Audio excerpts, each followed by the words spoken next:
من مركزنا من المعهد الشرق الأوسط في جامعة وطني سنغافورة. وإحنا مبسوط كتير لأنه عندنا واحد أستاذ معروف وكبير في الشؤون الثقافية، وعندنا بالمعهد اهتمام كبير في شؤون ثقافية بالإضافة لشؤون سياسية والأمنية والاقتصادية إلى آخره.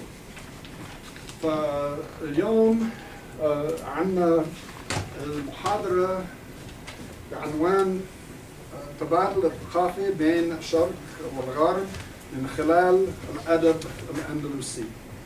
The cultural exchange between East and West through Andalusian literature.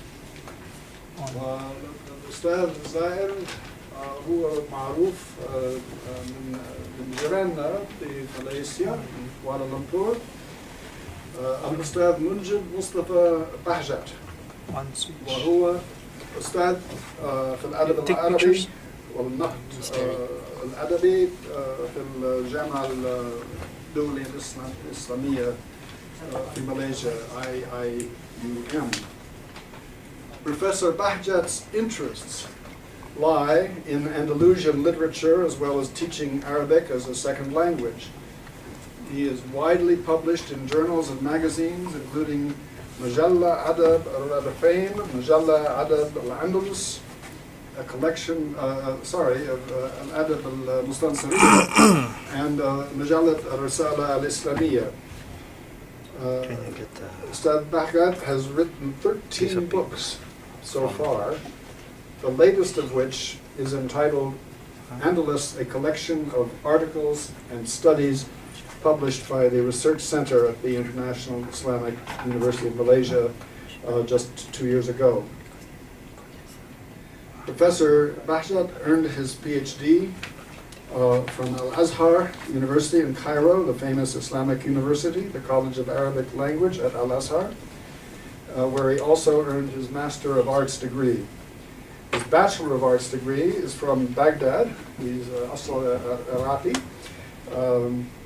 from the College of Education in Baghdad University. He is taught in Iraq at Mosul University and in Yemen at Sana'a University, and has been teaching in Kuala Lumpur since 1994. I would also like to introduce our Mutarjama, our translator and interpreter, who is my colleague Ms. Rana Khouri, who is a master's candidate in Arab Studies at Georgetown University and who is my executive assistant and publications executive here for this year at the Middle East Institute. Rana is new to the business of translating, she tells me, so she asks you to bear with her if she should run into any difficulties, but I'm sure she won't. So without further ado, I will turn it over to Professor Munjid and also to our translator, Rana.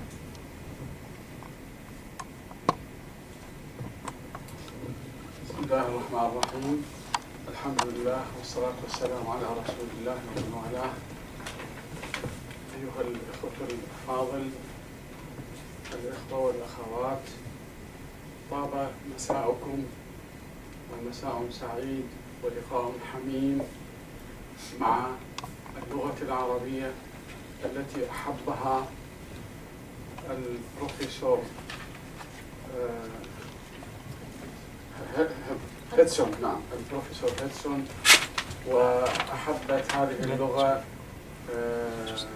الأخت ميري، وكذلك أحبها كل الذين حضروا في هذا اللقاء الحميم.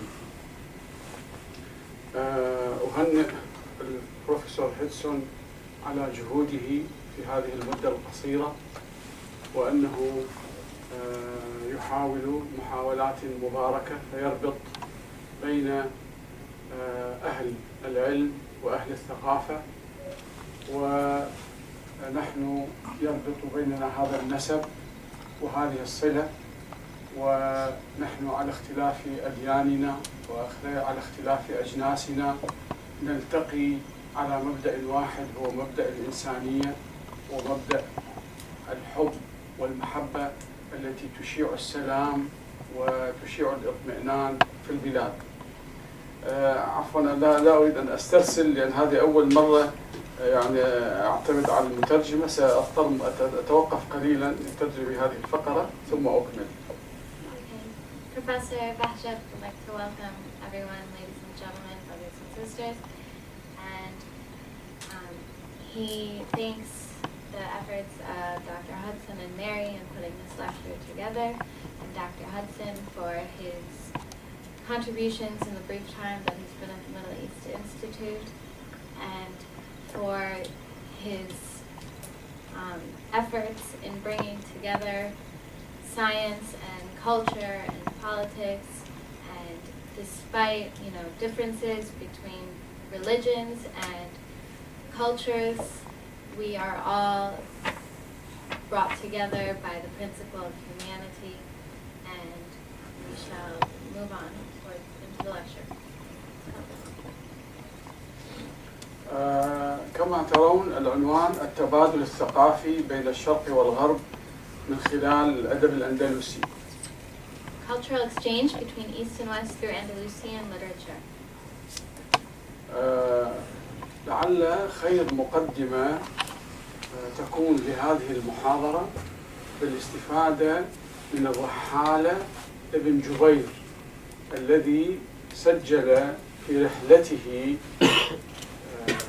مواطن مهمة وشاهد مواطن مهمة للتقارب الثقافي بين المسلمين وغير المسلمين، وكان هذا قبل فتح بيت المقدس. The basis of this lecture will be told through the travels of Ibn Jubayr, an explorer from the 12th century, and he told in his travelogues the stories of exchange between Christians and Muslims shortly before the conquest of Jerusalem during the Crusades. لأن فتح بيت المقدس كان في سنة 583 ورحلته كانت في سنة 581، بمعنى قبل فتح بيت المقدس بعامين. فهي صورة واقعية مهمة يصور لنا العلاقات ونجد منها التسامح الكبير بين المسلمين والنصارى، وهذا يدل على نموذج فريد للتبادل الثقافي الذي نحن بصدد الحديث عنه. And Ibn Jubayr's the travels that he wrote of took place in the year 581 and Hijrah, which is and Beit Maqdis 583. And Jerusalem, the conquest of Jerusalem happened in 583, so it was just 2 years prior. And his stories and writings reflect a spirit of tolerance at this time, and tolerance. القوافل نعم. نفصل أكثر من ذلك. لقد سجل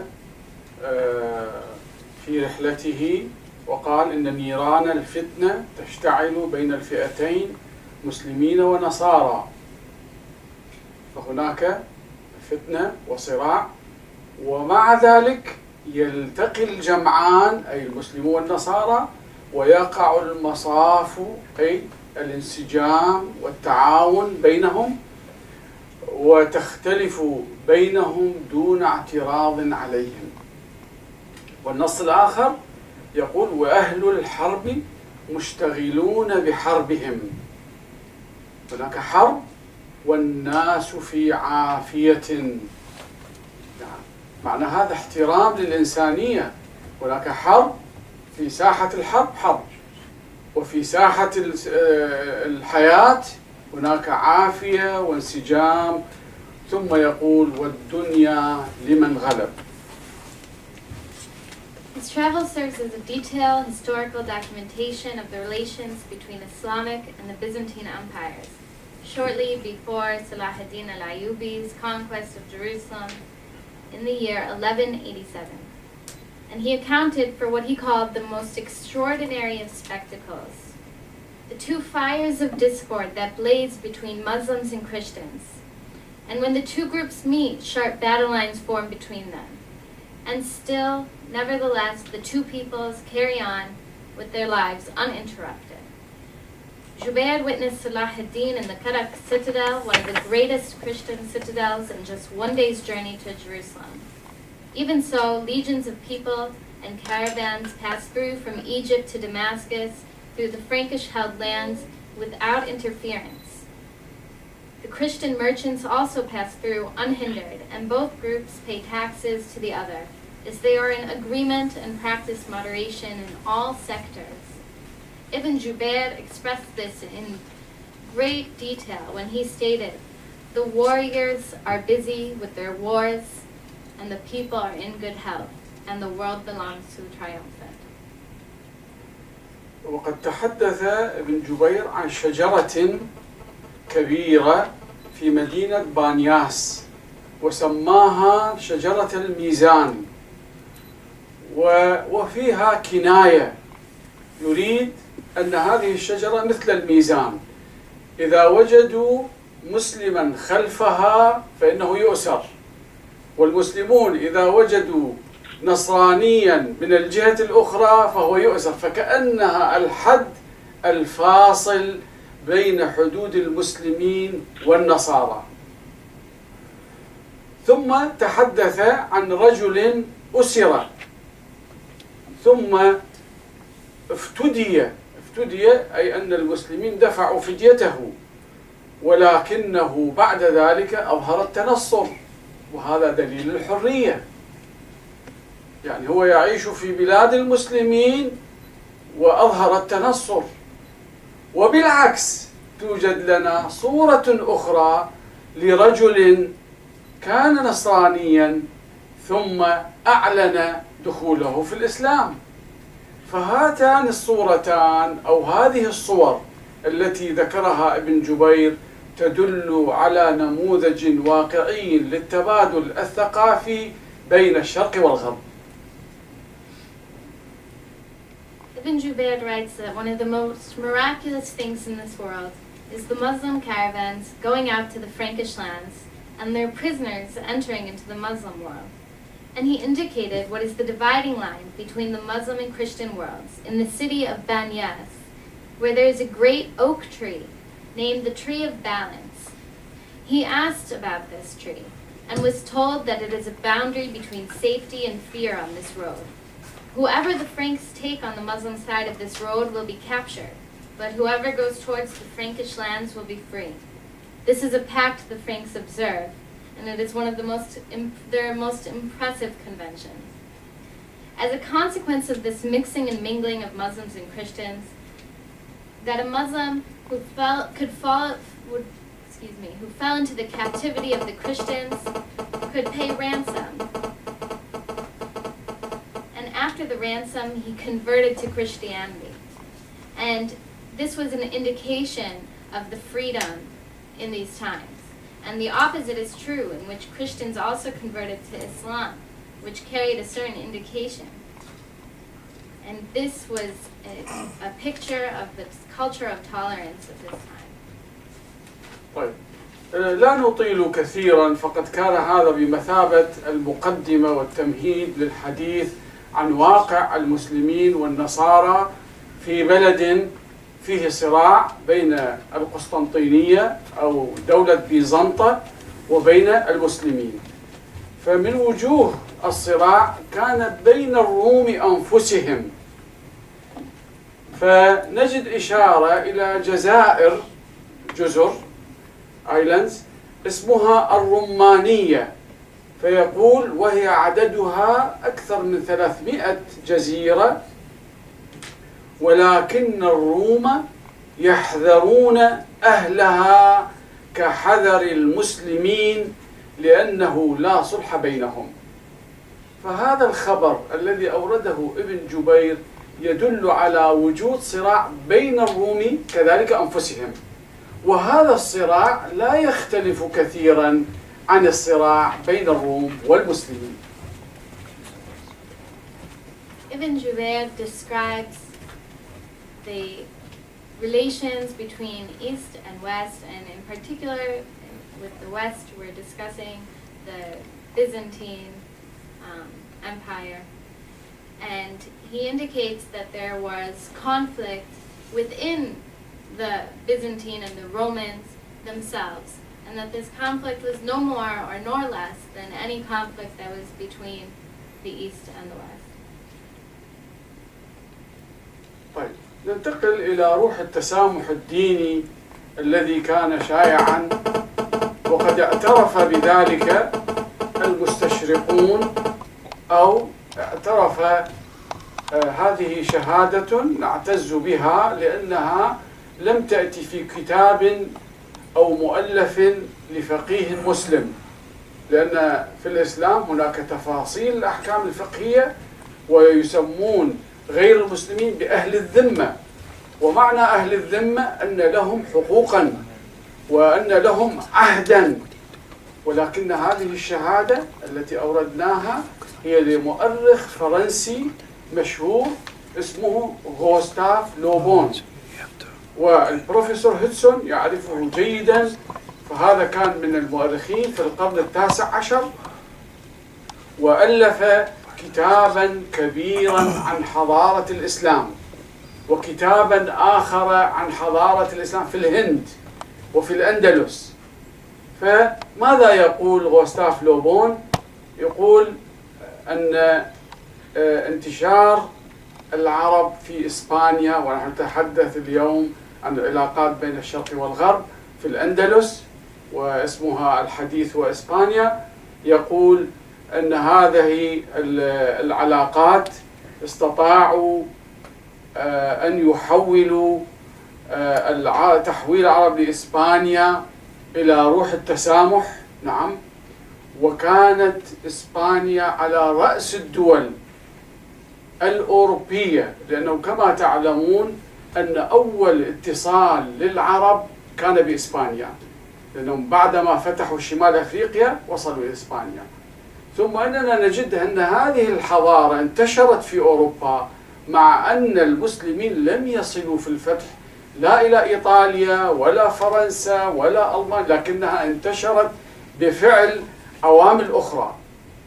فالتأكيد هو التسامح الذي هو أثمن صفات الإنسان، وأنا كتبته بالخط الأحمر أن غوستاف لوبون يعترف ويبين أهمية التسامح الذي أشاعه العرب الذين دخلوا إسبانيا. ومن مظاهر هذا التسامح أن الأساقفة، يعني القسس، والأخت ميري الأخت رنا ستترجم إن شاء الله، كانت لهم الحرية في عقد اجتماعاتهم وممارسة نشاطاتهم الدينية كاملة.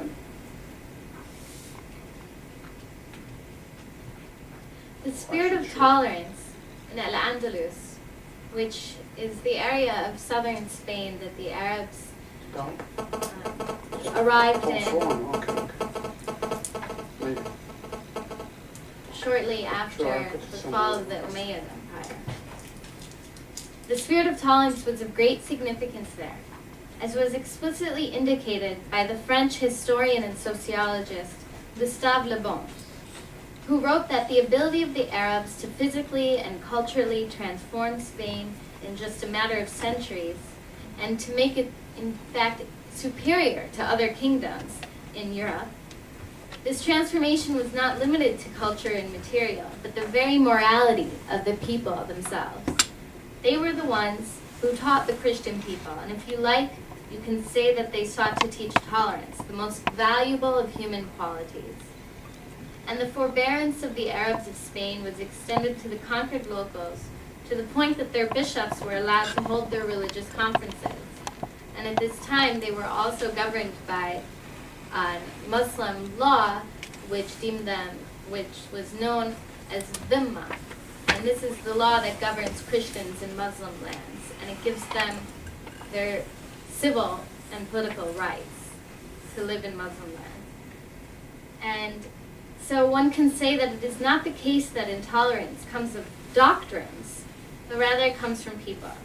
The Arabs in Andalusia were civilized and tolerant, and this has been evident everywhere since their emergence. And we are going to concentrate today on the cultural factor and its role in strengthening ties between East and West.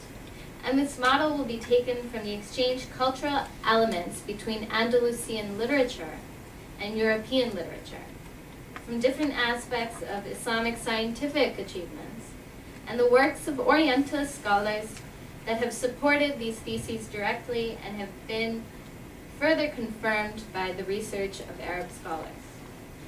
We will illustrate these exchanges by way of the influence of the Arabic language on the Spanish language, the influence of Andalusian poetry upon European lyricism, and the Arab storytelling's reach to Europe. الآن ننتقل إلى صورة من صور التبادل الثقافي ونسميها النشاط الدبلوماسي. والمقصود بالنشاط الدبلوماسي أن إسبانيا أو بيزنطة أو أوروبا كانت ممثلة في بريطانيا أو بلاد الفايكنج كانوا يرسلون رسل منهم يعتبرونهم سفراء، وبالعكس كانت الأندلس ترسل رسلا منها إلى أوروبا. وقد كان هذا موضوع رسالة الدكتوراه للبروفيسور الدكتور عبد الرحمن الحجي في جامعة كامبريدج في بريطانيا في عام 1966. معذرة يمكن هذه المعلومات ما مكتوبة أمامك، لكن نعم. فأشرنا كما تجدون في هذه الأرقام، هذه السنوات 225 وتساوي 840 بالميلادي، و336 338 340.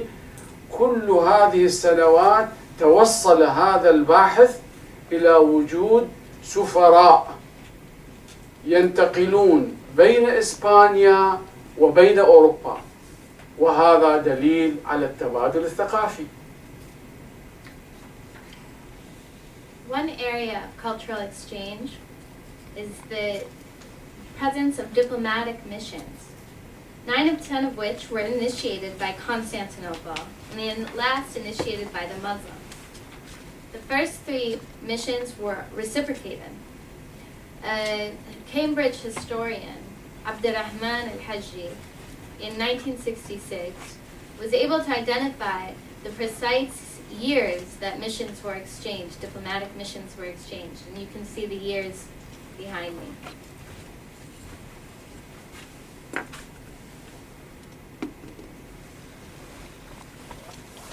كما أسلفنا أن هذه السفارات كانت متبادلة وقد ثبتت تواريخها، وكانت آخر سفارة في عهد الحكم المستنصر، وهي ما يقع في دراسة عبد الرحمن الحجي.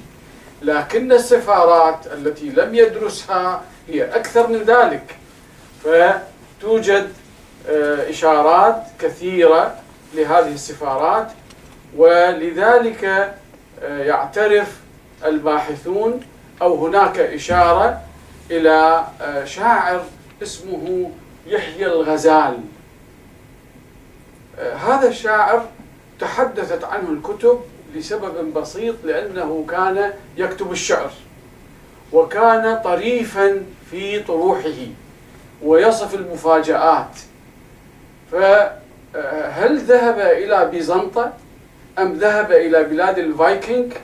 هناك خلاف في هذه المسألة، وهو خلاف غير محسوم، لكن الشيء الثابت أن يحيى الغزال هذا الشاعر وصل وكان سفيرا ناجحا إلى حد كبير، وحاز على محبة الملكة واسمها تيودورا أو تود كما يخاطبها في الأشعار، وهذا شيء طريف.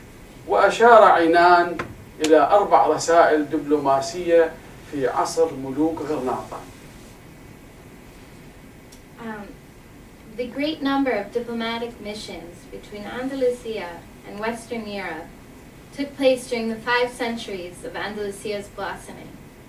These missions led to the ratification of some peace treaties, and in the historian Al-Hajji's view, these diplomatic relations were born of mutual needs, as compared to diplomatic relations between distant nations that transpired only under urgent need. On the other hand, the diplomacy between northern Spain and Andalusia on one side, and with the other European nations on the other, was based on proximity. One example of this exchange is the mission of Yahya al-Ghazal, a poet, an Andalusian poet, who traveled as far as Denmark, and he was a poet that served as a diplomat, and this indicates the richness of the exchange that go beyond the realm of what we can actually discuss today. مترجمة ناجحة. نعم. المداخل التبادل الثقافي، الأبواب التي كانت مدخل للتبادل الثقافي. عندنا 4 أبواب. هذه الأبواب قد اختلف عليها الباحثون، ولكنها بشكل عام مقبولة. الباب الأول هو إسبانيا. المدخل الأول للتبادل الثقافي إسبانيا، هذا هو اسم الحديث، واسمها القديم الأندلس، وتشمل إسبانيا والبرتغال كلا الدولتين. المدخل الثاني صقلية، أظن بالإنجليزية سيسيليا، وقد حكم المسلمون أو دخل المسلمون فيها حوالي 3 قرون. نعم، استمر الحكم فيها حوالي 3 قرون، وبعد سقوط صقلية بقيت الحضارة وما تزال إلى يومنا هذا في المتاحف. المدخل الثالث هو الشرق الأدنى والحروب الصليبية. الحروب الصليبية معروفة، صار احتكاك، وقد تحدثنا عن مشاهد ابن جبير الذي كان يصف الحروب الصليبية ويرى قوافل الأسرى، نعم، التي تنتقل من وإلى بلاد الروم التي كانت متاخمة إلى حدود الشام. ثم المدخل الرابع هو حركة الترجمة. We can identify 4 points of Islamic cultural crossings. One is Spain, or Andalusia, which when we refer to, this comprises modern-day Spain and Portugal. The second is Sicily, which is, the Arabs were in Sicily for about 3 centuries. The third is the Near East and the Crusades, which we see illustrated through Ibn Jubair and caravans that travel through these areas. And fourth, the translation movement. طيب. بعد مداخل التبادل ننتقل إلى النقل الحضاري. كيف انتقلت الحضارة بين الشرق والغرب؟ يشير المستشرق الذي استشهدنا به من قبل ويقول، طبعا هذه المعلومات موثقة بالمصادر في المقالة، لكن في الباوربوينت في العرض لا أذكر رقم الصفحة ولا أذكر الجزء، لكنها معلومات رأيتها بعيني ولم أنقلها عن الآخرين. يقول غوستاف لوبون: ظلت ترجمة كتبهم ما نقل من الحضارة العربية إلى الغربية تدرس في جامعات أوروبا. شوف، طبعا أوروبا تكتب بالألف وتكتب بالتاء، كلاهما صحيح، نعم، لكن بالتاء هو الأفصح. هذه الكتب ظلت تدرس 5 أو 6 قرون، وهذه مدة ليست قصيرة، ومعنى ذلك أن المعلومات الموجودة في هذه الكتب كانت كافية ووافية وشافية لهذه الجامعات، وشهادة تعتز بها الحضارة وليست فيها نقصا للغرب. فقد أخذ الغرب هذه الحضارة ونماها وأصبح هو المتقدم هذا اليوم. ثم نص آخر لباحث خريج إسبانيا محمود علي مكي، أحد أعلام الأدب الإسباني، وقد حصل على جائزة الملك فيصل، وهو خريج إسباني وهو الذي أسس اللغة الإسبانية في جامعة القاهرة، يقول إن الكتب والحضارة ظلت ليست لخمسة بل إلى 9 قرون، 9 قرون، وهي مدة كافية لكي تنتقل هذه الحضارة العربية الإسلامية إلى الشعبين الإسباني والبرتغالي، وما يزال أثر هذه الحضارة في الحياة اليومية وفي المسميات. Researchers agree that Andalusia and Sicily were the broadest windows and doors, from which were carried fields of knowledge to Europe during the Middle Ages. This influence continued for long centuries, as has been agreed upon by most Orientalist scholars. And by Orientalist scholars, we're meaning Western scholars who studied the East. Normally in academic circles, we don't call them that anymore, but they do in Britain. An effect of this opening to Western civilization was the acceptance of the enlightened classes of Europe of the fields of Arab knowledge, and their great devotion to them. This civilizational exchange, however, did not happen overnight. Yet the translation of their books remained the main source of university instruction for 5 or 6 centuries, according to Gustave Le Bon. It would be incorrect to imagine that the influence of the Arabs on European civilization was limited to the sovereignty of a Muslim state in Spain, insofar as this influence did not end with the fall of Granada in the year 1491, but was carried on after that by the Moors. Scholars say their presence was felt for at least 9 centuries.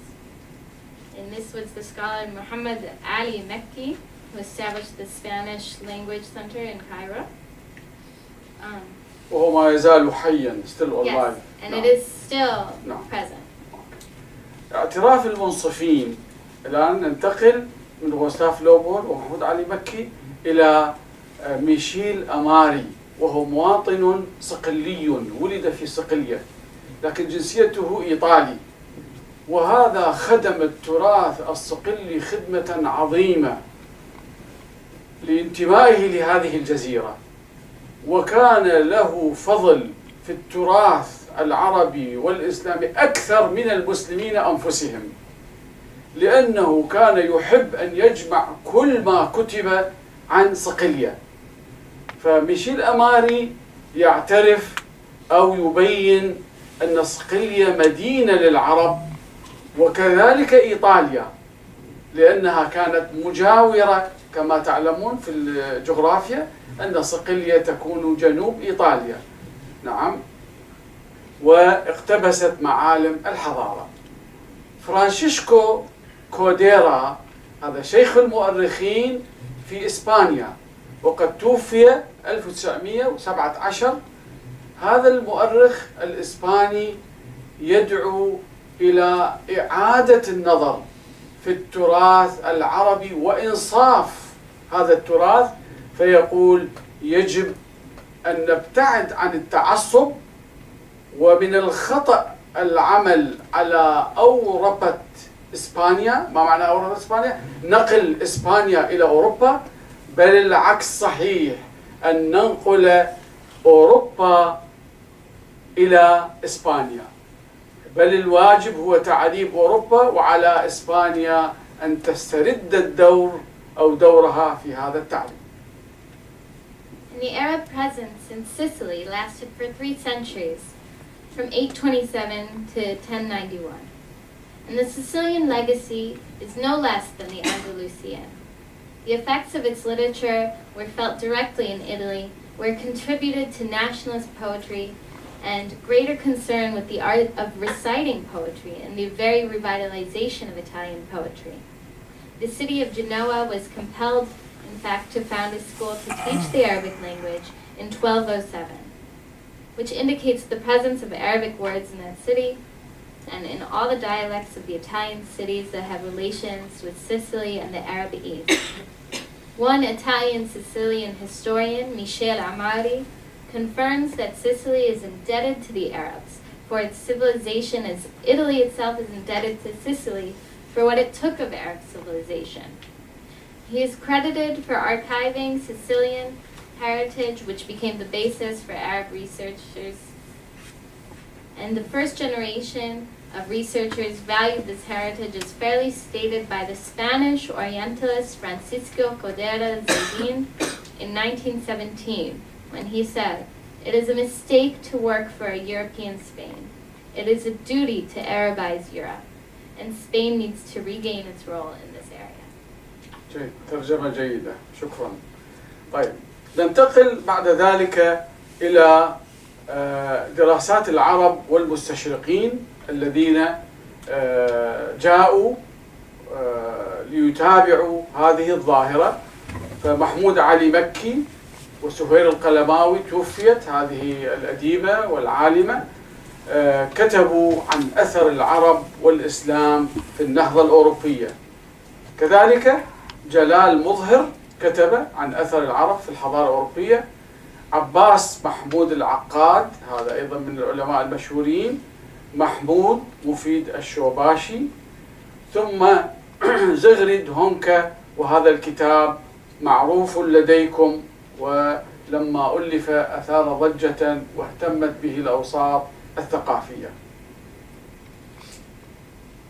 Arab researchers have conducted many studies dedicated to tracking the Andalusian influence on Europe. Some of these books and publications include the work of Mahmoud Ali Makki and Suhair al-Kalmawi, who has since passed, but was a very influential scholar and female scholar, and the book of Jalal Mazhar, who wrote about the influence of the Arabs on European civilization, and two books by Muhammad Mufid al-Shubashi, The Arabs in European Civilization and the Journey of Arabic Literature to Europe. And finally, a very controversial, I believe, book called The Arab Sun Shines on the West by Sigrid Hanuka.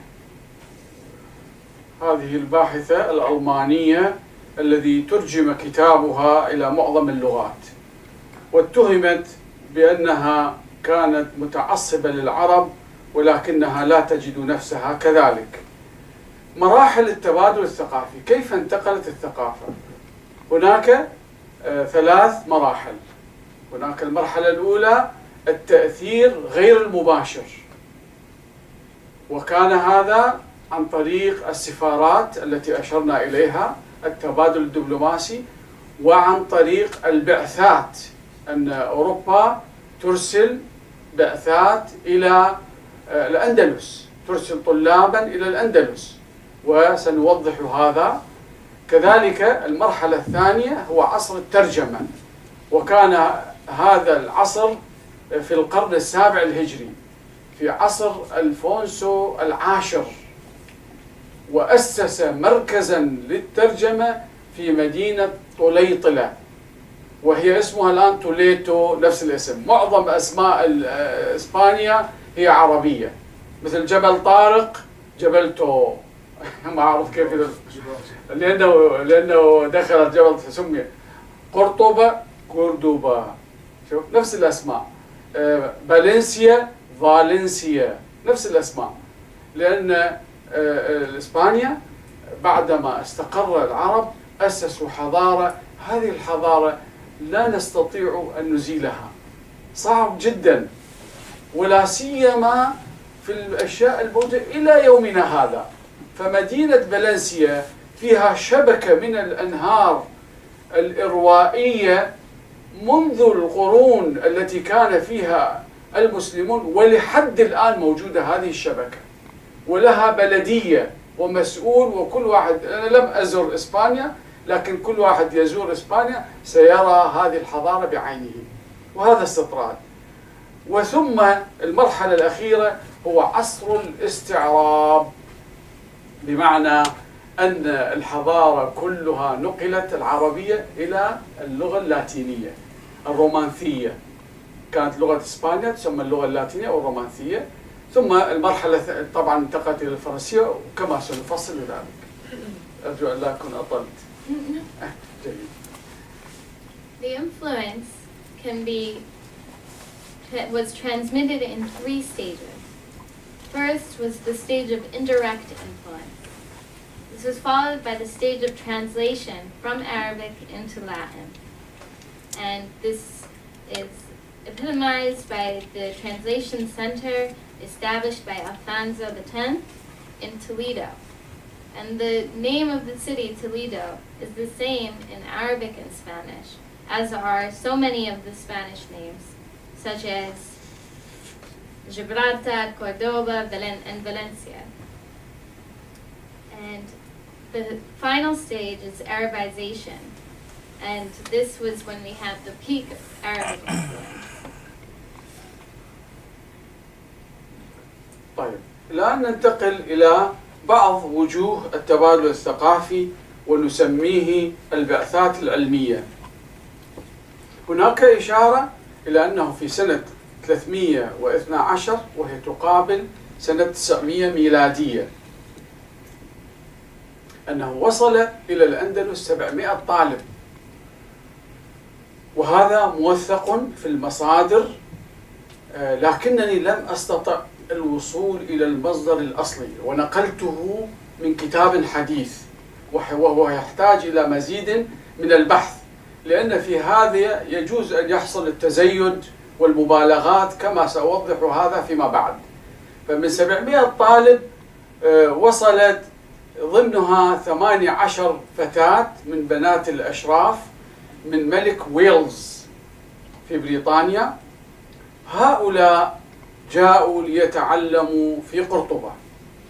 ثم بعثة ثانية 215 طالب وطالبة قدم إلى الأندلس، وضمنهم 8 نساء.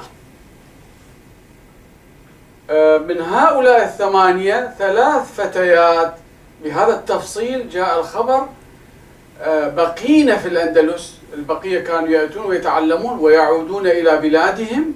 3 بقين، وبعضهم دخل في الإسلام لأن هذا الأمر كانت لهم حرية في ذلك، وأنجبوا بعض العلماء، ومن هؤلاء العلماء عباس ابن فرناس.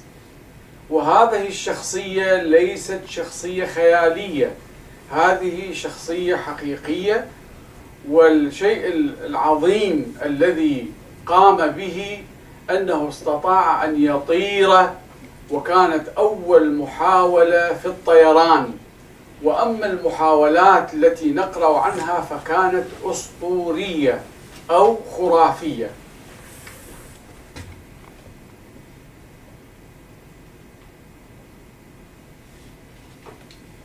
The European scientific missions, which traveled into these Arab areas, they were so extensive that at one point in the year 924, 700 students were sent by the King of Wales and headed by his nephew. And these included female students, 18 of them. This figure is written, but he wants to do more research on this to identify the original source. Further, there was a mission that included 215 students, both male and female, that went to Andalusia, 8 of whom converted to Islam and spent their lives there. And of these 8, 3 young women married Andalusian men and gave birth to several scientists, including the notable Abbas ibn al-Firnas, who is sometimes thought to have been a fictional character, but in fact he's a real figure who was the first man to conduct an aviation experiment and flew. طبعا هناك تفصيلات عن عباس بن فرناس موجودة في المصادر. كان له مختبر في بيته، وكانت له قبة سماوية، وكان فيزيائيا، الأخوين برايت الذين قاموا بمحاولة الطيران قرأوا ما كتب عباس بن فرناس، وقد أثبت هذا البحث الحديث. طيب الآن ننظر في الصور، هذا يحتاج إلى ترجمة لأني أحيانا أستطرد، لا بأس. ننظر في هذه الصور، هذه عملات في القرون الوسطى مكتوبة بالإنجليزية تستطيعون قراءتها، وفيها دلالة على التبادل الثقافي بين المسلمين والغرب. تجدون مكتوب of Rex، وبعدين circled by Arabic text، مكتوب طبعا لا أستطيع أؤشر، هناك حروف عربية في الدائرة.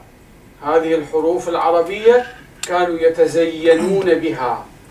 طبعا الذين حاولوا أن يقرأوا وجدوا أن لغتها فيها صعوبة أو ربما فيها ركة، ولكنها دليل حي. وهذه العملات موجودة في المتحف، وأنا يعني مجرد ما كتبت في الإنترنت بإمكانكم أن تكتبوا فتظهر. وهذه في صقلية، أظن روجر الثاني، جولد كوين، بليرمو، هذه هي عاصمة صقلية. نعم. وهذا أظن يحتاج إلى ترجمة. تفضل. Just briefly, the aviator Abbas ibn Firnas, he was referenced. His writings were used by the Wright brothers, who we associate with the first people to fly. And as you can see, these coins doesn't require translation. It exemplifies the convergence of Arabic and Spanish. الآن الصفحات القادمة هذه فقط إشارة لعمل عظيم قام به إحسان عباس. إحسان عباس عالم مشهور يعرفه البروفيسور جيدا، توفي قبل سنوات. جمع أسماء الشعراء والأدباء. تجدون هذا العنوان بالعربية وهذا بالإنجليزية، biography، يعني معجم. Biographical dictionary. أحسنت، dictionary أحسن. Learned men and poets. learned men and poets، يعني العلماء scholars، نعم، والشعراء. كم من الشعراء موجود في صقلية، ليس في إسبانيا. ضربنا مثال في صقلية. انظروا، هذا هو فهرس الأعلام: 1 2 3 4 5 6. إذا 6 صفحات. ممكن نعود مرة ثانية. فقط أسماء العلماء والشعراء في صقلية في خلال القرون الثلاثة التي حكم فيها أو التي وصل فيها الإسلام. As you can see by this biographical dictionary written by Ihsan Abbas, in Sicily alone he was able to document the work of 6 pages worth in the contents of scientists and other learned men. طيب، ننتقل إلى اتجاهات التبادل الثقافي. كيف صار تبادل ثقافي؟ عندنا 3 محاور إن شاء الله، الوقت يتسع لها، والبروفيسور هيدسون إذا وجد أني أطلت يأمرني فأتوقف إذا كنت أطلت. جيد. فعندنا 3 اتجاهات للانتشار الثقافي. أول اتجاه هو في اللغة، وسنبينه بعد قليل كيف أن اللغة العربية كانت لها من الحيوية، بحيث أول شيء أن إسبانيا تعربت. كيف تعربت في هذه المدة الوجيزة؟ الآن الإسبان يدرسون هذه الظاهرة، والمستشرقون يدرسون هذه الظاهرة، ونحن، أنا الفقير إلى الله كذلك، حاولت أن أدرس وكتبت في هذا. اللغة العربية انتشرت بسبب مرونتها وقابليتها، نعم، وكذلك كان السبب العامل السياسي، أن الخليفة كان يعني جعلوا اللغة الرسمية اللغة العربية، ولكن ليس معنى هذا أنهم أجبروا غير العرب على التكلم بالعربية. هذا هو السر، هذه المرونة. لو أننا الآن أصدرنا أمرا بإجبار الناس على تعلم اللغة سيتركها الناس. إذن سياسة الإسلام أو سياسة الخلافة كانت تفتح الأبواب، كل من يريد يتعلم يتعلم. تريد تبقى على دينك وتتكلم بلغتك موجود.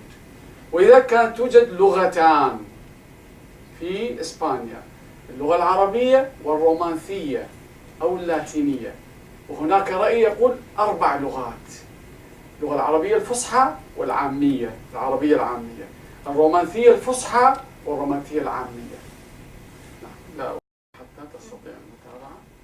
As we go in to look in depth at the cultural exchanges, we will be focusing on 3 areas.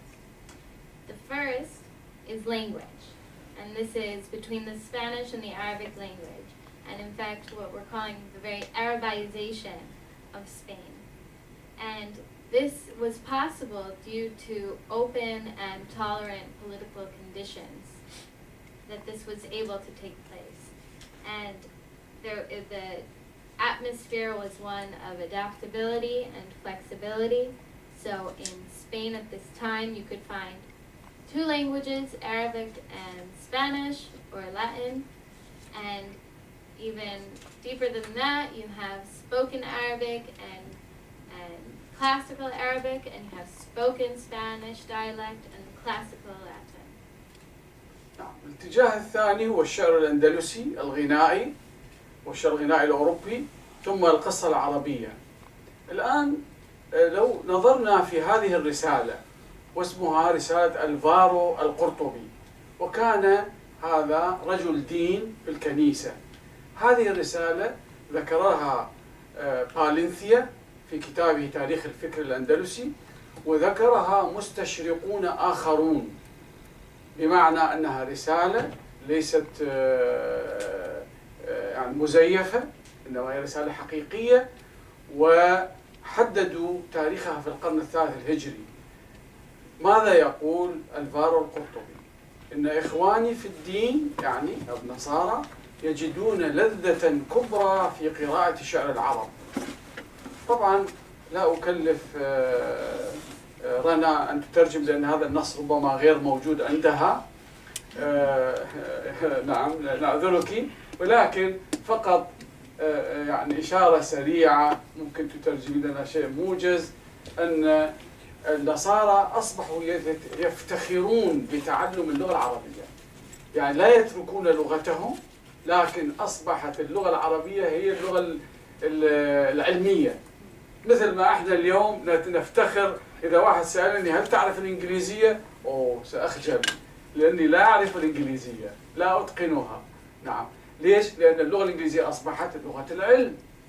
ففي ذلك العصر ألفارو القرطبي أصبح يشعر بالأسف، لأن اللغة العربية هي التي أصبحت اللغة الأولى، ولذلك يقول لا يا للحسرة، أظن تستطيعين أن تترجم هذه الكلمة، ثم فلا تكاد تجد في 1000 منهم واحدا، من كل 1000 لا يجد واحد يعرف اللاتينية، بدأوا ينسون اللاتينية.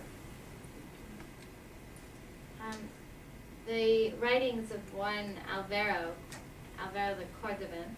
the Cordoban, he writes about the elevation of the Arabic language that manifested in Cordoba, and the Arabic language became the authoritative scientific language of the region, in the same way that today English is the language of learning and science.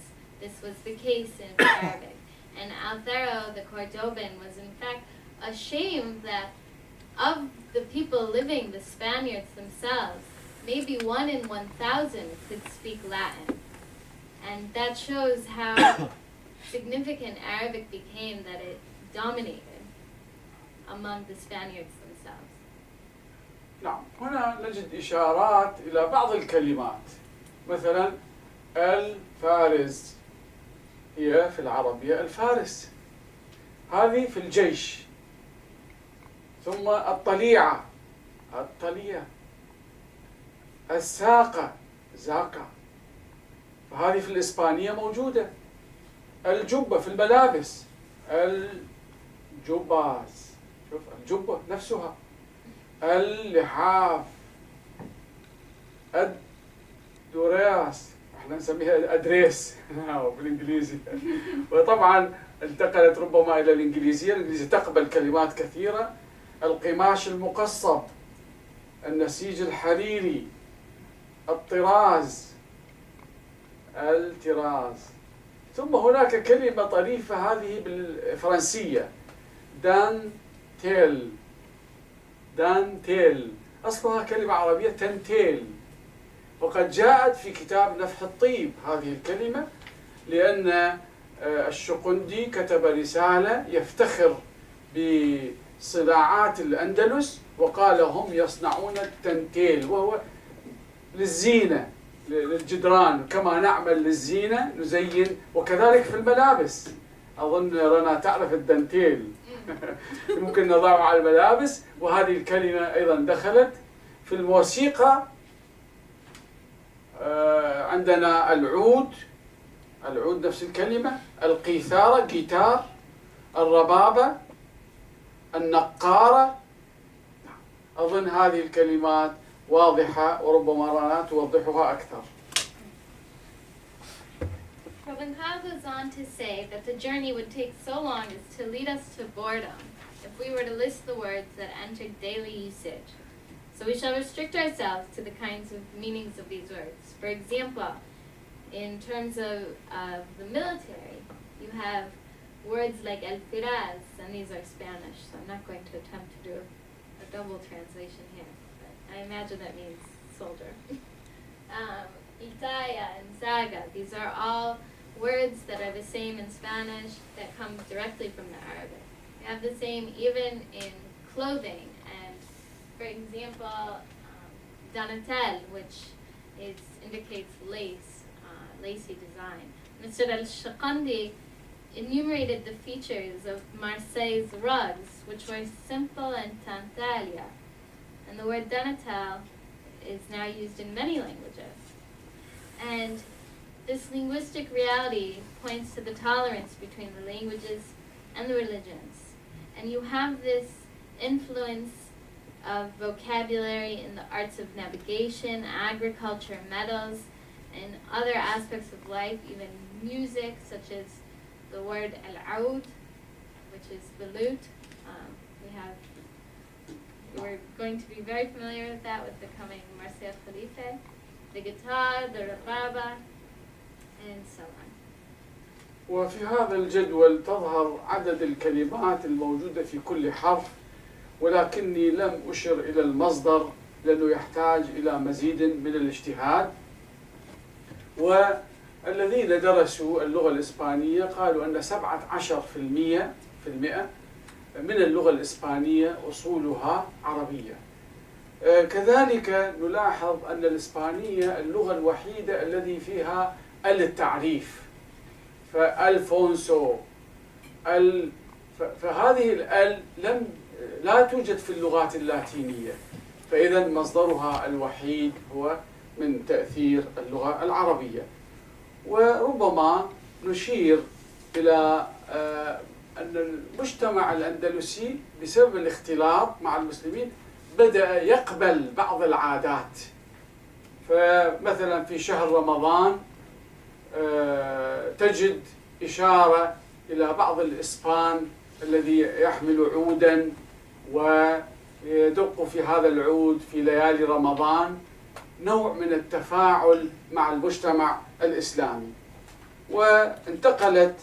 انتقل عدد من العادات أيضا إلى المجتمع الإسباني.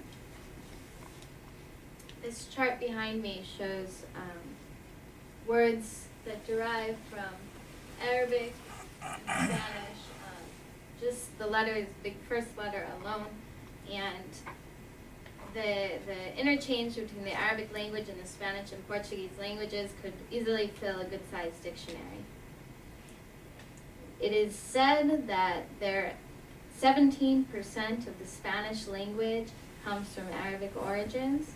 This would constitute over 4,000 words. And one example of The interchange is the use of the definitive el, which is the, which has no counterpart in the Latin languages, and so it's clearly of Arabic origin. And it goes beyond language itself, but the Spaniards began to adapt Islamic traditions, and they used to celebrate the month of Ramadan even, and abstain from pork and other traditions. طيب ننتقل إلى المحور الثاني بعد اللغة العربية وهو الأدب. فنجد أن الباحثين الذين اهتموا بدراسة أصول الآداب، يعني روت جذور الآداب، وجدوا أن الأدب العربي انتقل أيضا عن طريق الاختلاط وعن طريق الامتزاج بين المجتمعين الشرقي والغربي. فمن أقدم الأصوات التي تحدثت عن أثر أو الشعر الأندلسي في الشعر الغنائي الأوروبي الإيطالي باربيري. فهذا أكد أن الأدب انتقل إلى اللغة الإيطالية. كذلك جوان أندريس، نعم، وفي بعض المصادر خوان أندريس، هذا إسباني، ألف كتابا في 7 مجلدات بعنوان أصول كل الآداب وتطورها وأحوالها الراهنة، ومطبوع في بارما في سنة 1000. يعني استغرق هذا التأليف الكتاب حوالي 7 سنوات، 7 مجلدات، وعاد نشره في روما في 8 مجلدات. وفحوى الكتاب أو خلاصة الكتاب أن النهضة التي قامت في أوروبا في ميادين العلوم والفنون والآداب والصناعات بفضل ما ورثته عن حضارة العرب. Now we move on to the second area of cultural exchange, which is in literature. Comparative studies reference the influence of Andalusian literature on European literature, mainly French and Spanish, in both form and content. And it is so extensive in breadth that it's not easy to identify the influence in all fields, but you can identify the Arabic nature at the root of it. And one of the oldest and first Europeans to highlight this influence was Barberi, an Italian scholar in the 16th century. And this novel idea of his was confirmed later by the Spanish priest and scholar Juan Andreas, who published in Italian a book in 7 volumes titled The Origins of Literature, Its Development and Current State. And this was republished again in Rome in 8 volumes in the early 19th century. This book, the thesis of this book is that the European Renaissance in the science and arts and literature and industry were all due to the inheritance of Arabic civilization. ما هي وجوه التأثير والتأثر في مجال الشعر؟ عندنا نوعان من الشعر، واحد اسمه التروبادور ويردونه إلى طرب ودور ثم أصبح تروبادور، نعم، والثاني اسمه البروفانس، وهذان النموذجان ظهرا في فرنسا. وهذا شيء غريب أن العرب لم يصلوا إلى فرنسا ولم يظهرا في إسبانيا، وهذا مما جعل الباحثين يخمنون أن بعض نقاط الصراع الموجودة بين المسلمين وإسبانيا الشمالية أدت إلى عدم إظهار هذا النوع من الشعر. ولكن لما كانت فرنسا بعيدة عن الصراع فقد جهرت وصرحت بهذا النوع، بهذين النوعين من الشعر، التروبادور والبروفانس. ويقول دينيز، ولا أعرف جنسيته وربما هو بريطاني، وكذلك بيزولا وفرويال، هؤلاء الباحثون يصرحون بأن هذا النوع من الشعر انتشر بسرعة الجن. أظن تعرفون كلمة الجن، شيء غريب مثل السحر مثل الجن، انتشر في فرنسا وفي أوروبا. هذا كلام دينيز. وبيزولا يؤكد أن في نهاية القرن ال11 الميلادي، أي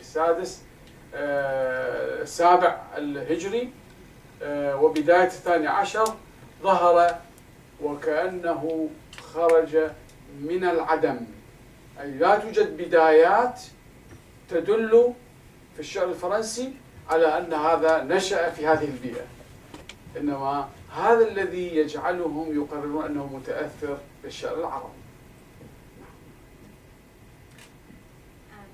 The two types of poetry that were influenced by the Arabs and found in Europe are the troubadour and provincial poetry forms.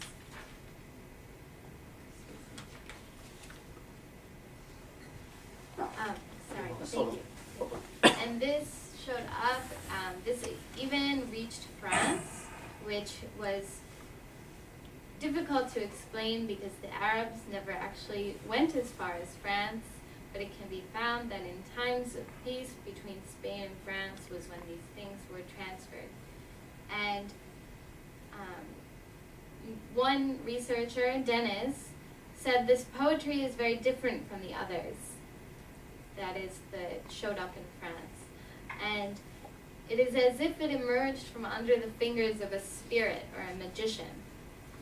And Faurial said he was so bewildered by this romantic musical poetry that had no precedent in the history of European poetry.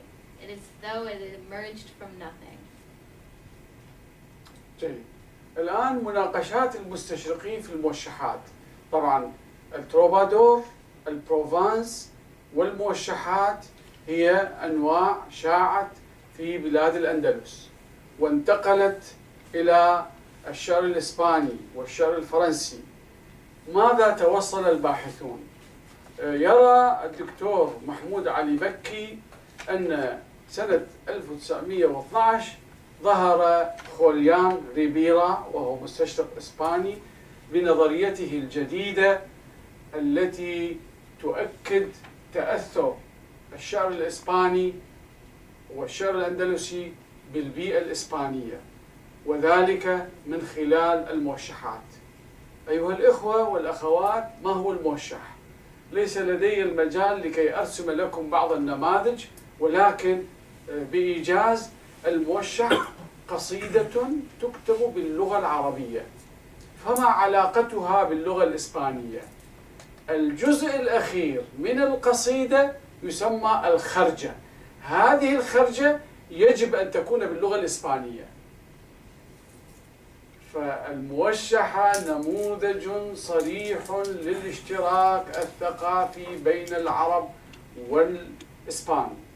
لا بد للخرجة إذا أراد للشاعر لقصيدته الذيوع أن يجعلها بالإسبانية، ولذلك هناك ناس محددون يعرفون يفهمون الموشحات لا سيما الخرجة، ومنهم الدكتور عبد العزيز الأهواني، وهو أستاذ كبير توفي قبل حوالي 20 سنة وكان متخصصا بالرومانسية. Some scholars who have treated this, including Mahmoud al-Makki, who wrote in the year 1912 that the year 1912 is a decisive year for this issue because this is the year that the Spanish scholar Julián Ribera pronounced for the first time this Hispano-Arab thesis and asserted the presence of lyrical songs written in colloquial Latin in Islamic Andalusia. This theory caused a big revolution with major repercussions relating to the formation of lyrical European poetry. And he revealed that the provincial and troubadour poets were imitating the Arabic poets and singers who preceded them by 2 centuries at least. And one composition is the Muwahhashat, which is an Arabic poem that is on a particular rhythmic scale. And the final portion of a poem موشحة. in the موحشة. No, موشحة. موشحة. Okay, no problem. So موحشة different. So موشحة, no problem. Okay. موشحة. Yeah. The final portion of which must be written in Spanish, and this is exemplary of the exchange, and people understood it. It wasn't just amongst the writers themselves. طيب شكرا لرنا على ترجمتها. المستشرق نيكل أيضا أكد هذه النظرية في التي قال بها ريفيرا خوليان ريفيرا، وذلك من خلال ديوان كبير اسمه ديوان ابن قزمان. طبعا هناك نوع آخر يسمونه الزجل، وهذا كله بالعامية، وديوان ابن قزمان مطبوع وموجود في المكتبات.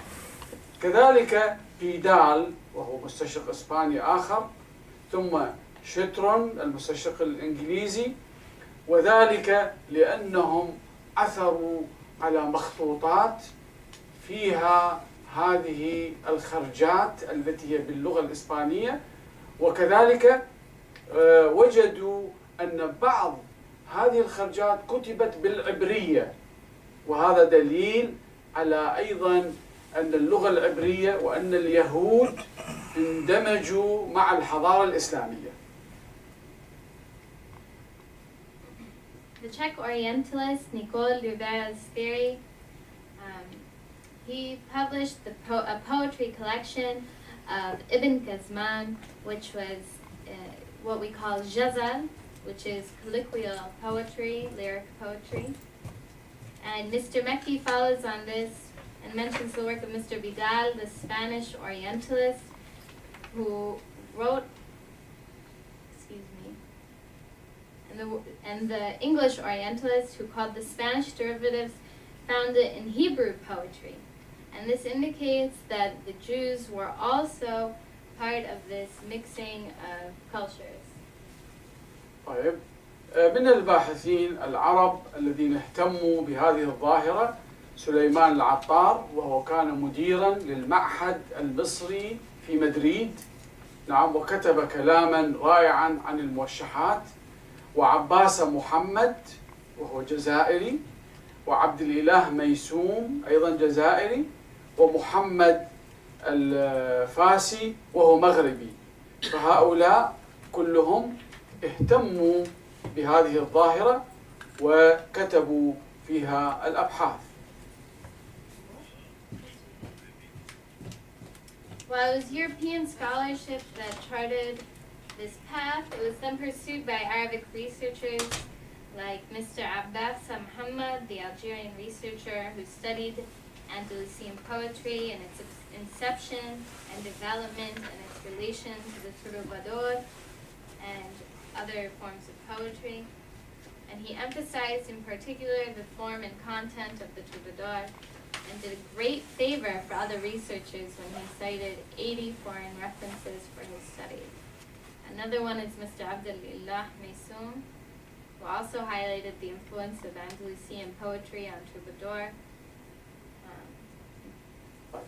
الآن كما تجدون في هذه اللقطة يوجد نموذج لموشح مبكر، يعني نقول عليه ايرلي، موشح مبكر لمار كابرو، وهو بالفرنسية.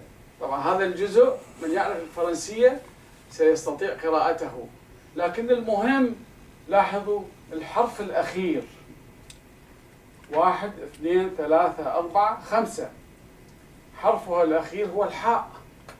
لاحظوا هناك 1 2 3 4 الحرف الأخير أي، ثم لام 3 مقاطع تختتم باللام، هنا تختتم بالزت 1 2 3 4 5 6.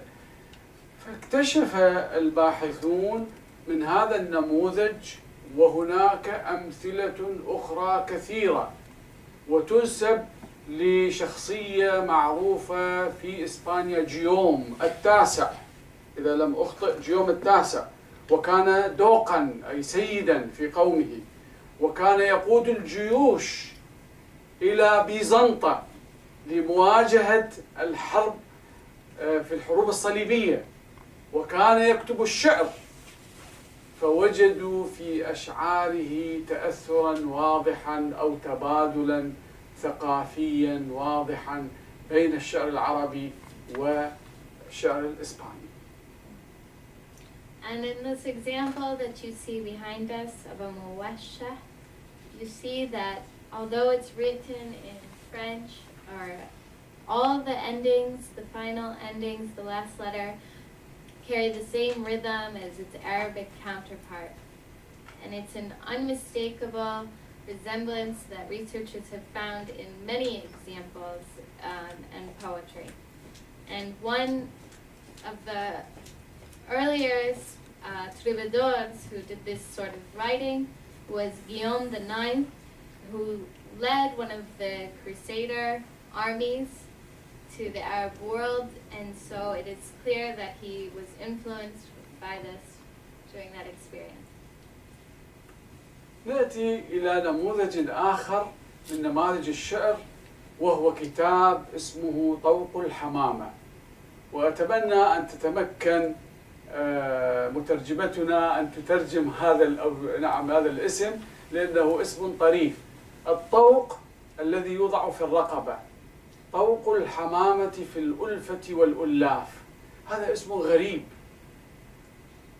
يتفق الباحثون والدارسون على أن هذا الكتاب أثر تأثيرا مباشرا في كتابات التي كتبت باللغة الإسبانية واللغات الأوروبية. نعم، وليس يتسع المجال لعرض هذه الآراء، إنما فقط ذكرنا أسماء الباحثين: سانتش إلبرنث وأمريكو كاسترو ودوزي، هذا هولندي، بالاثيوس، أورتيجا، فونشاك هذا ألماني، خوليان ريبيرا أيضا إسباني، هنري بيرس، أظنه هنري بيرس مشهور في كتاب فرنسي. نعم، فهؤلاء كتبوا دراسات مستفيضة عن هذا الكتاب، وهو أشهر كتاب يتحدث عن عاطفة الحب النبيلة، وقد كان أطول فصوله في فضل الطاعة، ومؤلفه عالم كبير هو ابن حزم الأندلسي. أرجو أن تتمكن رنا من ترجمة كيف نقول طوق الحمامة. كيف تترجمين؟ دافيد، أحسنتي. دوف necklace. The Dove's Necklace. Dove necklace. And this was a book about love, and it's been one of the most influential Andalusian books on Troubadourian and other European poets, and researchers have found the influence of this book in other poetry, and these researchers include Albrines, Castro, Dozy, Bleitas, Ortega, Fonsac, Jacit, and others. أيها الإخوة الأفاضل، حينما نتحدث عن القصة سينفتح باب واسع جديد. قبل قليل كنا نتحدث عن الشعر وتأثيرات التروبادور والبروفانس، والآن آن الأوان لنتحدث عن القصة. لما عاد الباحثون إلى أصول القصة وجدوا أن هناك تأثيرات واضحة في هذا المجال، وقد حددوا ثلاثة مصادر مهمة أثرت في القصة. طبعا أشار إلى ذلك رينان وهو فرنسي، ويقول أن أوروبا استوردت من العالم الإسلامي القصص والروايات. ثم جاستون باري ترجم عددا من القصص العربية إلى الفرنسية والألمانية والإيطالية والإنجليزية. ثم تولدت سلسلة طويلة من الروايات وصلت إلى بوكاشيو وغيره من الكتاب الإيطاليين. ثم هناك قصص فرنسية عرفت بأسمائها وهي تجدونها أمامكم. نعم. ويعترف الباحثون المتخصصون سواء من المستشرقين أو من العرب بالتبادل الثقافي الذي حصل في هذا المجال. And now we move on to the third manifestation of cultural exchange, which is in stories. The last one, moving on from the troubadour and provincial poetry. Stories are clearly manifested in their European counterparts, and as Shobasi explains, they came together and led to the realization of the Renaissance in literature that itself led to the advancement of civilization. One of the Orientalists who recognized this influence was Renan, and it was evident when he says, "What is generally agreed upon is that Europe imported from the Islamic world its stories and novels and its wisdoms and its idioms."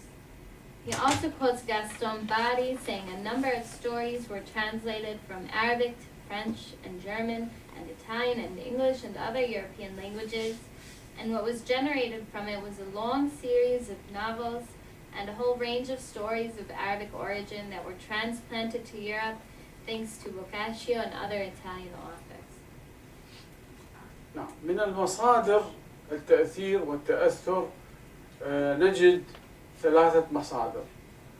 أول مصدر هو أصله هندي، فنحن لا نزعم في محاضرتنا ولا ندعي أن هذه الحضارة هي حضارة عربية خالصة، إنما هي حضارة استفادت من الحضارات الهندية واليونانية. وقد اعترف الباحثون وقرر الباحثون أن نقل الثقافة اليونانية لم يكن مباشرا من اللغة اليونانية إلى اللغة الأوروبية، بل عن طريق اللغة العربية. فمثلا قصة كليلة ودمنة ربما سمعتم بها، وتنسب لفيلسوف هندي اسمه بيدبا. هذه القصة نحن ندرسها أو نقرأها باللغة العربية وهي أصلها هندي. نعم. هذه القصة جاءت على لسان الحيوانات، فنجد كل من جاء بعد ذلك ونسب الحوار أو الحكمة على لسان الحيوانات هو متأثر. نعم. ولا سيما في القصص المبكرة، ومنها قصة الصوفية بلرعام ويواصف. نعم. ثم المصدر الثاني هو المقامات، والمقامات هي فن من الفنون يختلف عن الرسالة والقصة، وإنما هو عبارة عن كلمة فيها محسنات بديعية وتقرأ وتؤثر في السامعين. نجد أن المقامات سميت عند الإسبان القصص البيكارسيكي. ثم المصدر الأخير هو حي بن يقظان، وهذه قصة مشهورة ربما سمعتم بها، ومؤلفها هو الفيلسوف الأندلسي ابن طفيل. وهذه القصة تخرج إلى عالم الخيال وتتصور أن طفلا يولد في الجزيرة ولا يجد من ينشئه فترضعه غزالة. نعم. وينشأ، وتثبت هذه القصة فكرة توحيد الله، وأن هذا الطفل ينشأ على التوحيد ويؤمن بالله. نعم.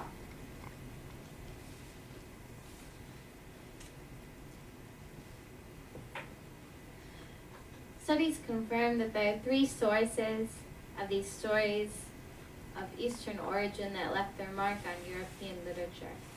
The first of which has been transmitted from Indian literature after it was translated into Arabic. And these are shown in three very famous stories of Indian origin, including Kalila and Dimna, the story of Sinbad, and the Sufi story of Burdlam and Yusuf. And this inspired a series of collections of tales by La Fontana who is a famous Italian author, based upon Kalila and Dimna. And this was written by the Indian philosopher Vedava, and it's stories that are told through animals, and which I'm sure we're familiar with, the likes of which in our own childhood.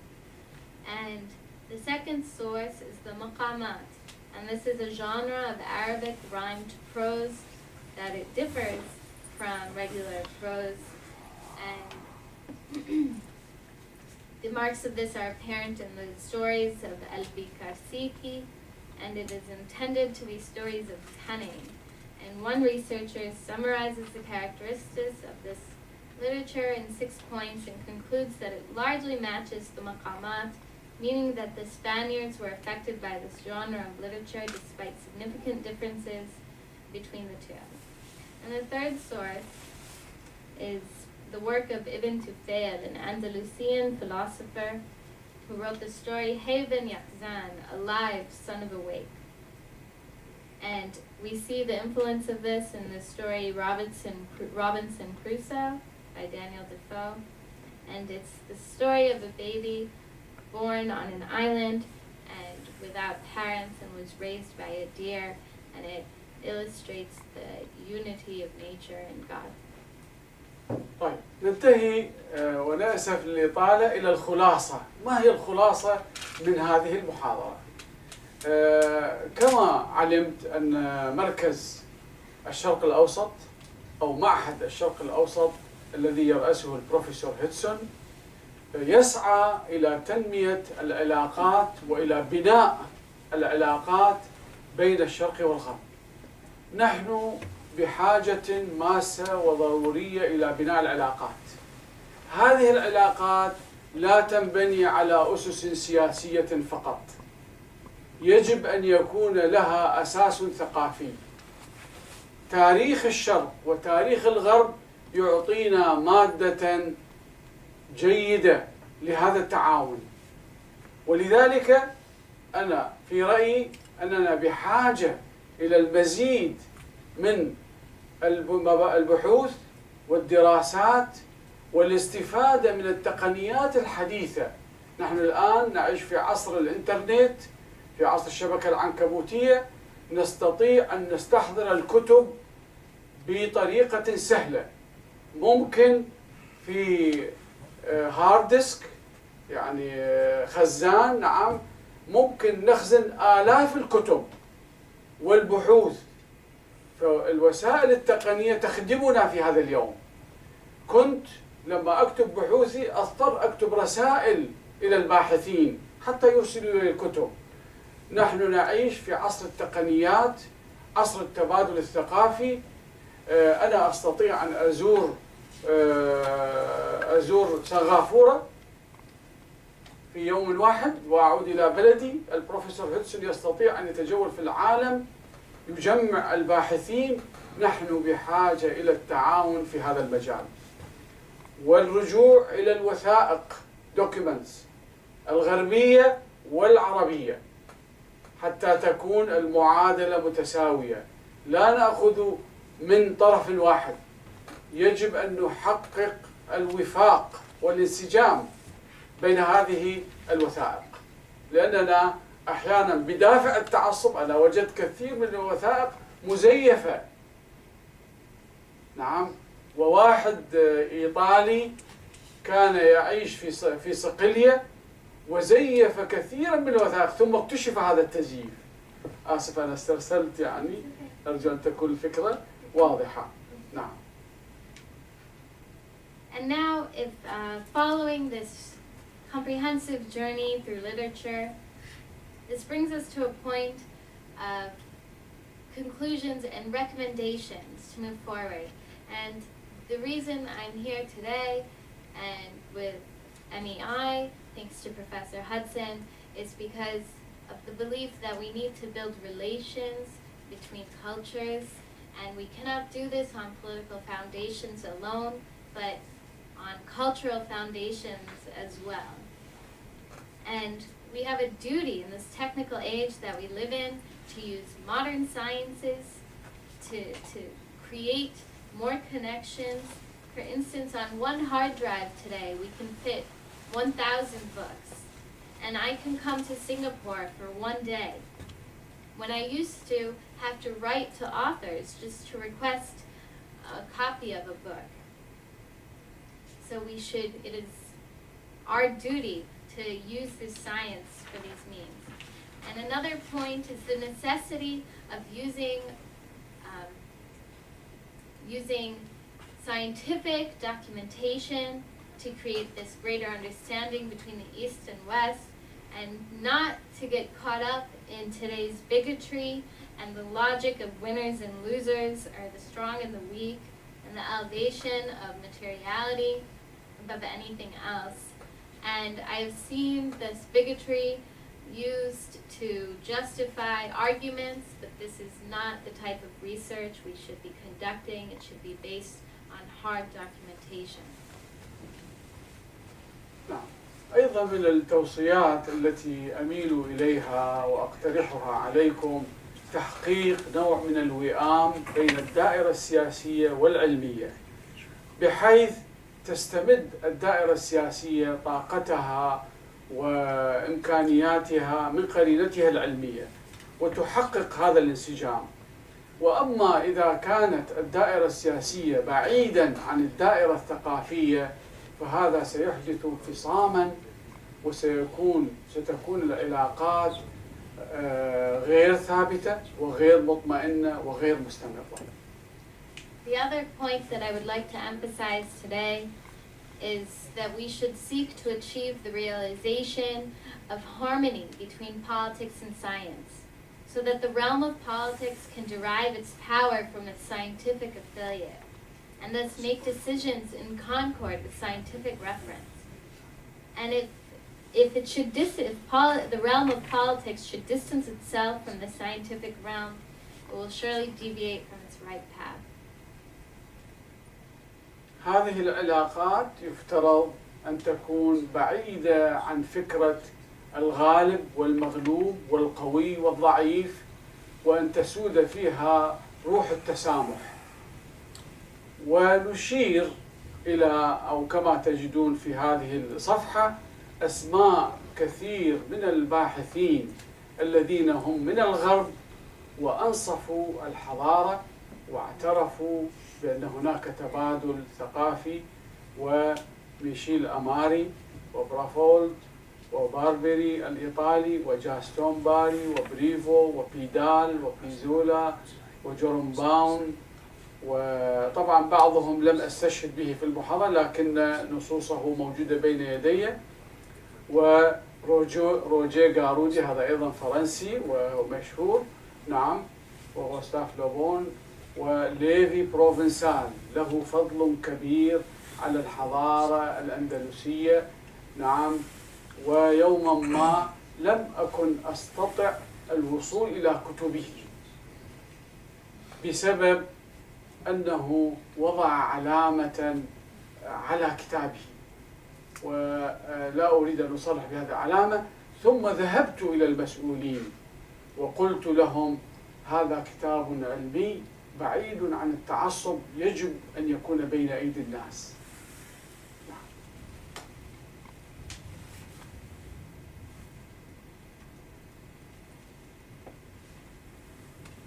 The spirit of tolerance is embodied in some of the works of these Western Orientalists who were able to recognize and were enlightened enough to study the features of Islamic civilization, and it is thanks to them that we are able to study Andalusian literature, and we must always have these works available to us.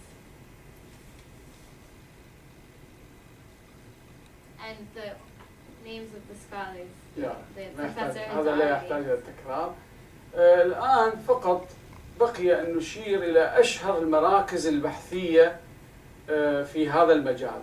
يوجد مركز في تونس اسمه مركز الدراسة، هذا أظن ستواجهك صعوبة في الترجمة إلا إذا التفت إلى وراءك. ويرأس هذا المركز، وربما البروفيسور هيتسون يعرفه، اسمه عبد الجليل تميمي، وهو متخصص بالدراسات العثمانية والمورسيكية. طبعا المورسيك تعرفون هذه الكلمة، وهي الدراسات التي تعنى بحالة العرب المسلمين بعد سقوط إسبانيا. نعم، هذا مركز. ثم يوجد المعهد المصري الإسباني، وهذا قديم، أسس من سنة 53 في زمن طه حسين. وهذا المركز ينتج مجلة محكمة ريفيري جورنال، وفيه دراسات عظيمة. وأنا بعيد عن مصادري، لكن لما بحثت في جوجل وجدت هذه الدراسات موجودة واستفدت منها. ثم السجل العلمي لندوة الأندلس، وهذا أنتجته المملكة العربية السعودية في سنة 1996 في حوالي 5 مجلدات. ولا بد أن أشير إلى المصدر الرابع، وهو باسم الحضارة العربية الإسلامية في الأندلس، وقد كان هذا الكتاب بالإنجليزية ثم ترجم إلى العربية، والفضل في ذلك إلى سلمى الجيوسي، وللأسف لم أكتب، لكن اسم الكتاب The Legacy of Muslim Spain، يعني هذا اسمه بالإنجليزية. وفيه أكثر سلمى الخضراء الجيوسي، أنا ظننت رنا يعني مطلعة، لكنها من الشابات الواعدات إن شاء الله في المستقبل تطلع على جهود سلمى، ولها مركز باسم بروتا، وهي فلسطينية الأصل مقيمة في الأردن. نعم، هذه المرأة عملت عملا عظيما، فاستكتبت الكتاب من جميع أنحاء العالم، وسأشير بعد قليل إلى بعض الأسماء حتى أعطي الفرصة لنا للترجمة. The professor, when undertaking his research, has benefited from several research centers that have been dedicated to the study of Andalusia. One of the most famous centers, which is in Tunisia, and this was founded by Abdel Jalil Tanimi, who specialized in Moorish studies, which elucidates the period of, elucidates Arab life in Spain after the defeat, after they were defeated, after the fall of Granada. And other referee, and they produce a referee journal that is a crucial source for these studies. There's also a Saudi research center dedicated to Al-Andalus, and the other works such as that by one Salma al-Jayusi, who wrote an authoritative volume on Andalusian literature, and hopefully one day Rena will get to it. إن شاء الله.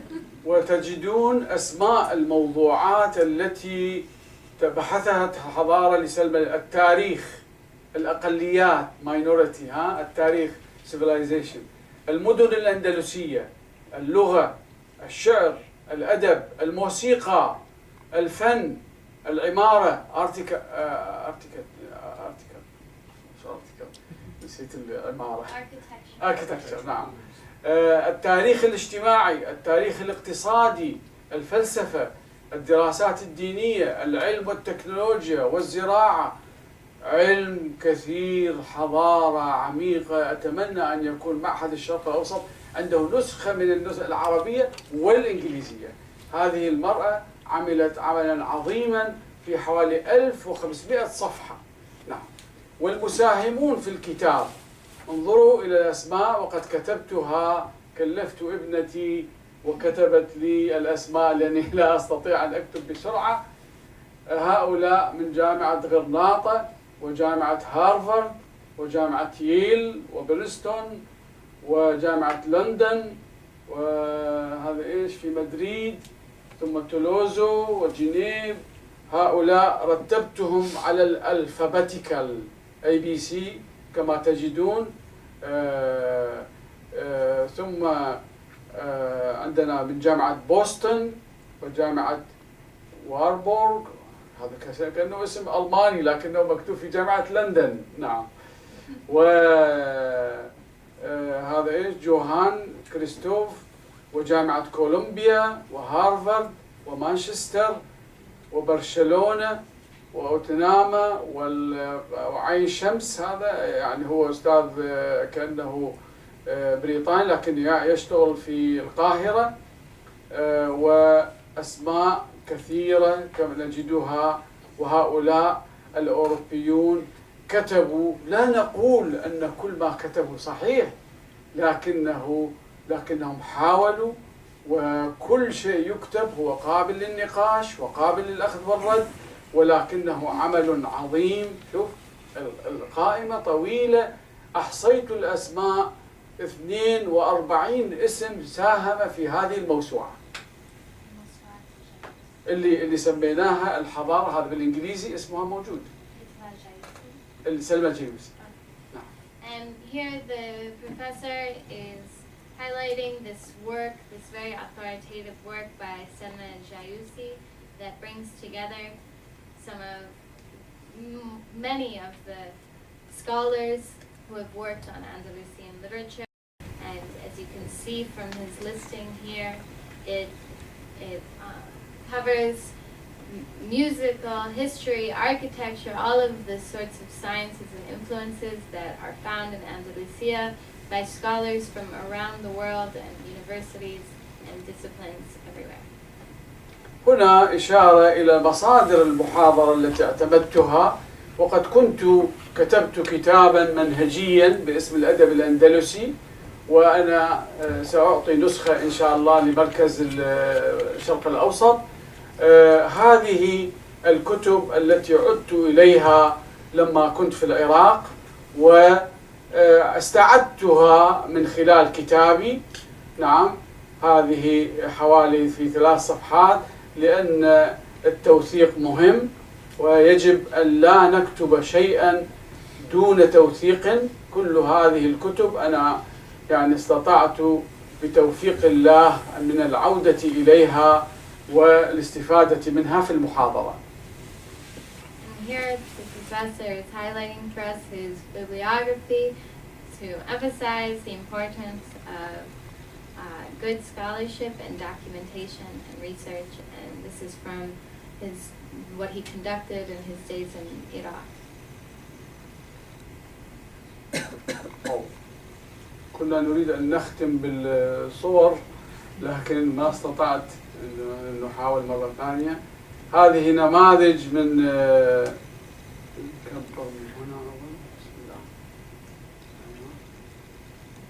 هذه بعض الصور وهي موجودة في الإنترنت، لكن كيف نكبرها؟ تبين تكبريها؟ And here he would just like to show you some pictures from Andalusia. نعم، حتى يشوفوها أثناء الحوار. Okay. As some background to our discussion. أشكركم جدا للاستماع، وحقيقة أنها فرصة ذهبية أن نلتقي بكم، وأرجو لمعهد الشرق الأوسط المزيد من التقدم والازدهار، وأنا مستعد لتلقي أسئلتكم. Thank you so much for your time. It's a wonderful opportunity for me to be here, and I wish the best to the Middle East Institute, and I'm happy to take your questions. ونحن نشكر الأستاذ مجد عشان أعطانا التحليل الشامل وتفصيلي عن العلاقات الجيدة فقطية بين الأندلس والشرق الأوسط. وهلا عادة يعني نفتح الباب لأي أسئلة عندكم أو نقاش. We thank Professor Munjid for his very complete and detailed analysis of these important positive cultural linkages. And now As we always do, we open up the floor for any comments or questions you may have. And I think you may speak in English or Arabic as you choose. So please.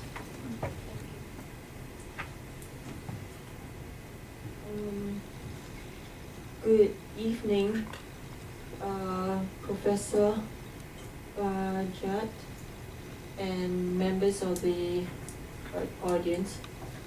My name is Marina, and I would just like to say it is a privilege to know that literature is possibly a solution for our future generations, children of tomorrow. Seeing how, as you have said so eloquently,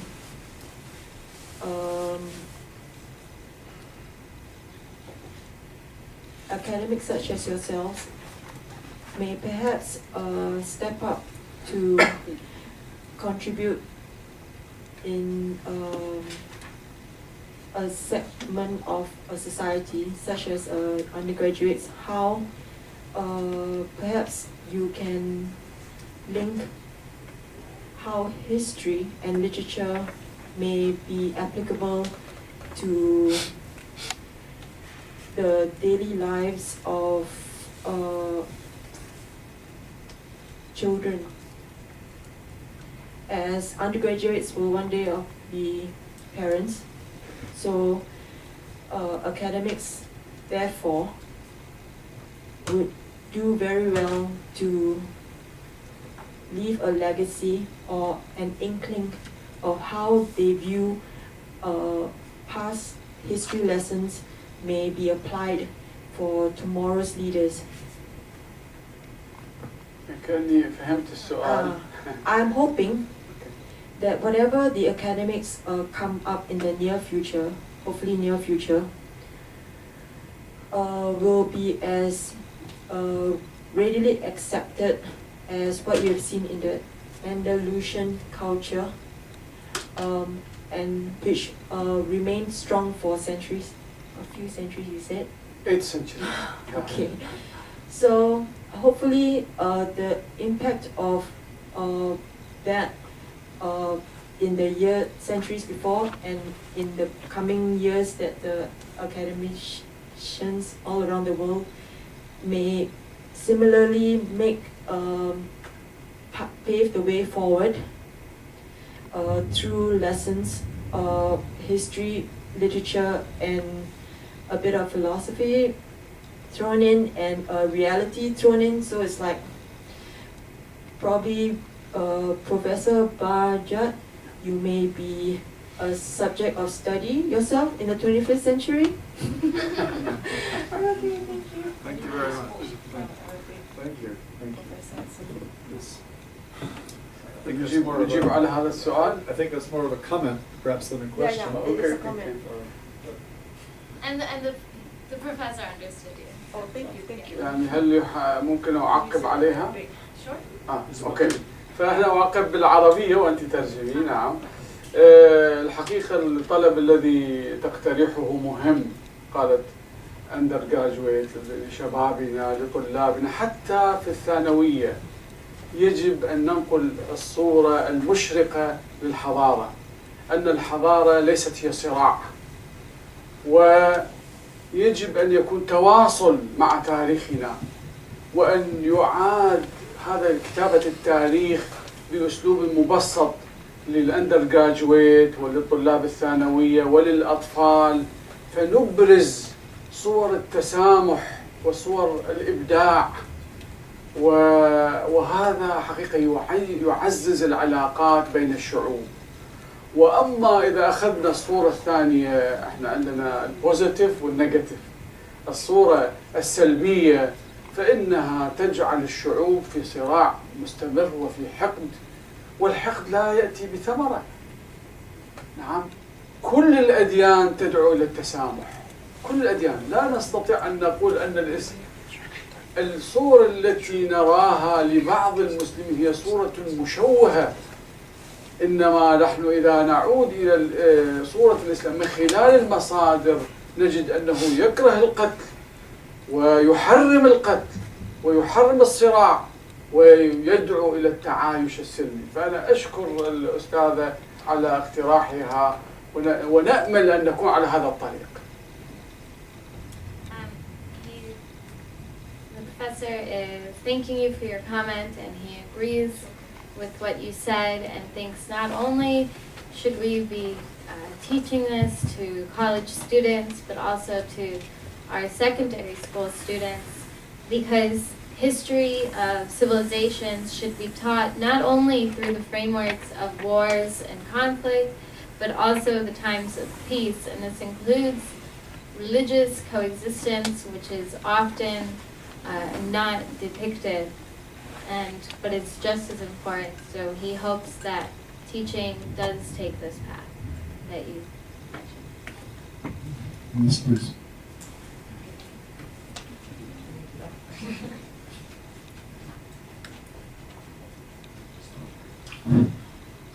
Professor, my name is Shohid. I'm from ISAS, from NUS. Very interesting presentation. I also have some interest in this subject, and you very nicely explained the interaction, cultural and other interaction between Andalusian, particularly Muslims and European, broadly speaking. And I'm just wondering, I mean, if you look at the history, China and Islam are the two places where you had great breakthroughs in science, technology, literature, etc. And some people argued that European borrowed or interacted with Islam and China, and they were able to institutionalize the knowledge. But in this sector, Islam has failed. So what is the reason of failure? Why they could not have next breakthrough? Why they did not progress? Is it the case that the Islam fall in wrong people's hand, who did not institutionalize the knowledge, or did the science and technology challenge the God or what you call the existence that you can't prove it? So I'd like to have a more fundamental issue. فقط ما فهمت العلاقة بين الصين والإسلام. هل قال وصل الإسلام إلى الصين؟ هل هذه الفكرة أم؟ لا، أنه الحضارات الاثنين، أيوة، الصينية والإسلامية، إنه هن كانوا كثير مقدمين بالعلم سابقا، والآن تخلفوا أو ما توقفوا. بس أنه بأوروبا بعدين أخذوها والغرب تقدم. أساس وانستتيوشنز. نعم. ليش؟ أنه ليش هي ما صارت في العالم الإسلامي؟ وشو السبب؟ لأنه ما عرفتوها الانستتيوشنز، أما لأنه العالم نفسه كانت تنكر فكرة الله أو تعكس. طيب، أنا كما فهمت من السؤال أن هناك توقف حضاري في الوقت الحاضر في البلاد الإسلامية أو في الصين الذي ضرب المثل. الحقيقة نحن وجدنا في السنوات الأخيرة أن الصين أصبحت قوة تنافس قوى الغرب. نعم. ونحن نقول دائما إذا أخذنا بالأسباب سنتقدم. لماذا الحضارة العربية الإسلامية انتشرت في القرون الوسطى؟ لأنهم أخذوا بالأسباب. فهذه سنن كونية. إن الله لا ينزل ملائكة في الأرض حتى يصلحوا، لا، حتى في زمن الأنبياء كانوا يجاهدون وينشرون الدين ويبذلون طاقتهم، وإلا لا ينتشر الدين بدون هذا البذل. فالتوقف الحضاري موجود. يعني أنا أنصح الأخ لو يستطيع أن يقرأ عماد الدين خليل الذي كتب عن الحضارات. نعم. وطبعا في مؤرخ مشهور لعل الدكتور هيسون يتذكره، اللي كتب عن ليس صراع الحضارات، بيرتون، لا ليس بيرتون، في مؤرخ بريطاني مشهور أيضا تحدث عن الحضارات ونموها. هذه نقول توينبي أحسن، نعم.